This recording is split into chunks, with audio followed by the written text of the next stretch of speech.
I want to invite you to join with us to pray for our nation on the National Day of Prayer and Fasting on Sunday, the 24th of July. It's an opportunity for all the churches to join together in beseeching God to bless our nation, to bless the churches so that they may be a blessing to others, to encourage the things that build our community. A day for Christian action through prayer and fasting. Come to Canberra, gather with fellow believers to pray and fast for the family, for marriage, for life, for all the good things God has given us, sometimes under threat, especially in these times. I believe it's important for this nation because we've come into a place where we're at crossroads and in our nation, and for us to continue as a nation that is blessed of God.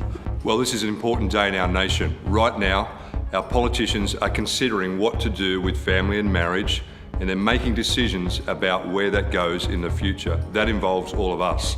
Can I encourage you right now that as Christians, we not only need to make a stand, but we need to be praying together and believing for godly marriage to stay in place. On the 24th of July in Parliament House, there'll be a National Day of Prayer and Fasting. Can I encourage you on that day to either consider going or at the very least pray and fast to see our nation remain godly in the way that we see family and marriage.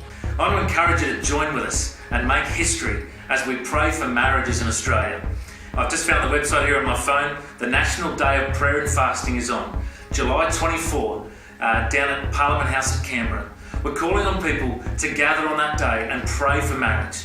You know, there's an attack against the definition of marriage. I encourage you in your church, in whatever way you can, to participate in the day of National Prayer and Fasting on July 24. It's a great opportunity to pray and intercede and stand in the gap, as it says in Ezekiel, on behalf of our land. This is not something that we can ignore, not something that we can put aside, but it's so important that you and I pray and then take action to see God's family upheld in this great nation of Australia.